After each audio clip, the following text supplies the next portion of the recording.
దీనికి కూడా ఒక చరిత్ర ఉంది. ఎప్పుడో ఇక్కడైతే మన వాళ్ళ దగ్గర 1530వ సంవత్సరంలో అప్పుడు ఇక్కడ చూస్తే ద్వైత పీఠాధిపతుల్లో ప్రముఖులైన వేసరాయలు 1530లో ఇక్కడ ఆంజనేయ స్వామి విగ్రహాన్ని ప్రతిష్ఠించారని ప్రతీతి. అప్పట్లో వేసరాయలు వారి చేతుల మీదుగానే ఈ జిల్లాలో 3 ఆంజనేయ స్వామి విగ్రహాలు ప్రతిష్ఠ జరిగింది. ఒకటి మురడి ఆంజనేయ స్వామి ఈ నియోజకవర్గం, రెండోది నేమకల్లు, మూడోది కసాపురం.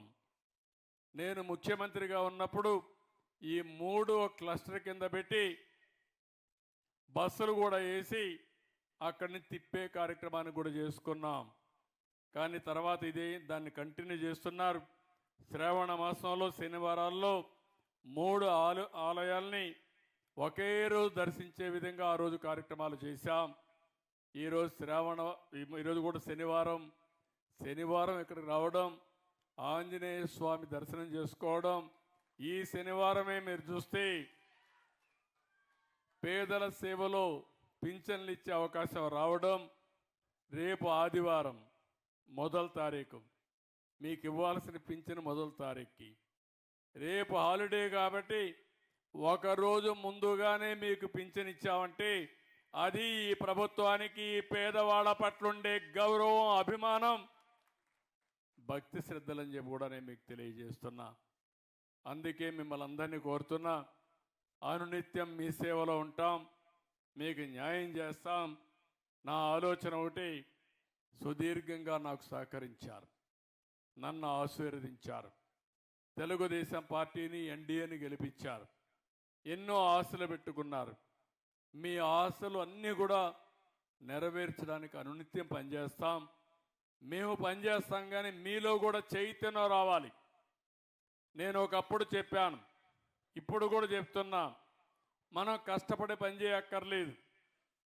ఒకప్పుడు హార్డ్ వర్క్ చేసేవాళ్ళం, ఇప్పుడు అన్ని మెషిన్స్ వచ్చేసాయి, అన్ని ఆధునీకరణ వచ్చింది, సెల్ ఫోన్లు వచ్చాయి, టెక్నాలజీ వచ్చింది. దీన్ని ఉపయోగించుకుంటే ఏ పనైనా సాధ్యం. అవి తీసుకొచ్చి అందుబాటులో పెట్టే బాధ్యత మాది.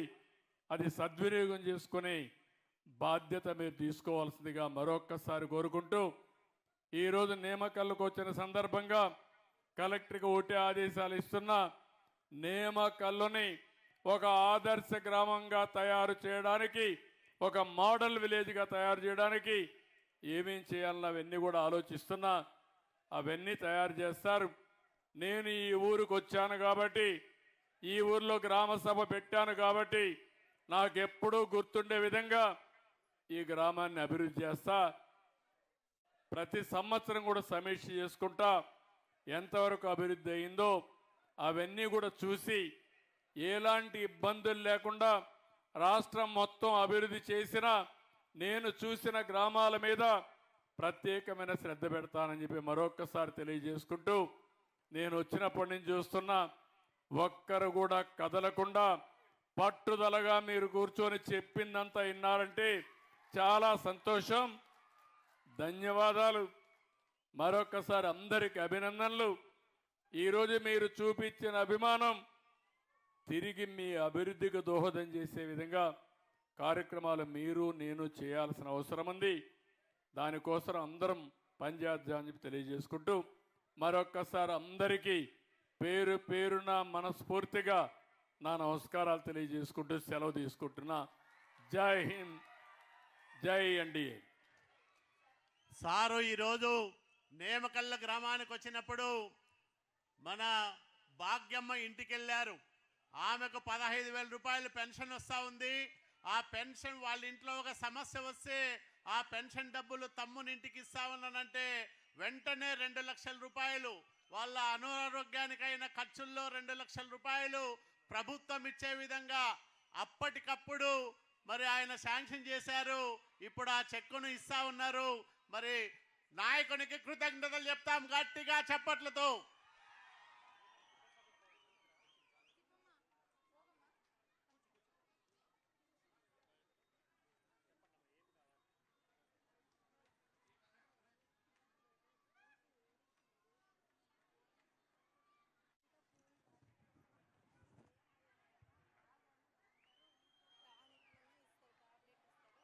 పని చేయండి, 1,00,000 రూపాయలు ఎంత పెట్టావమ్మా ఎంత పెట్టావు?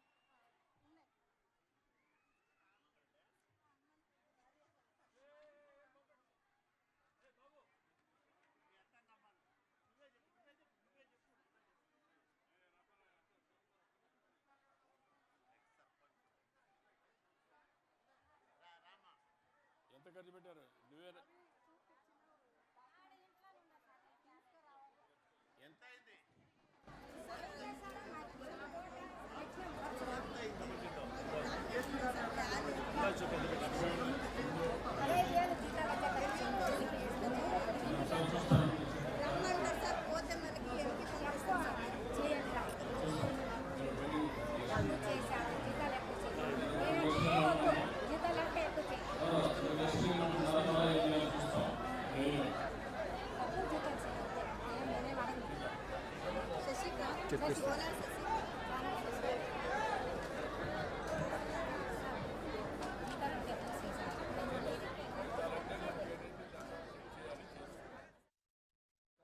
అమ్మ ఇలా సార్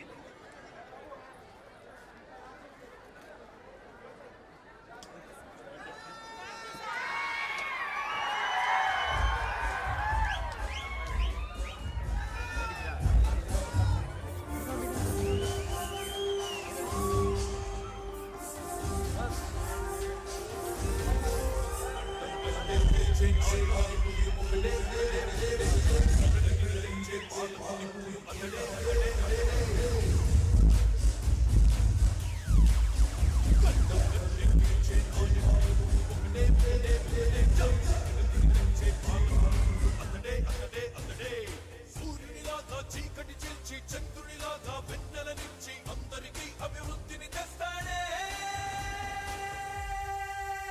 చంద్రబాబు నాయుడే ఒకే ఒక్క నాయకుడే కళ్ళం కట్టెక్కించే నాయకుడిప్పుడు ఒకడే ఒకడే ఒకడే జాతికి ప్రగతిని తెచ్చే పాలకుడిప్పుడు అతడే అతడే అతడే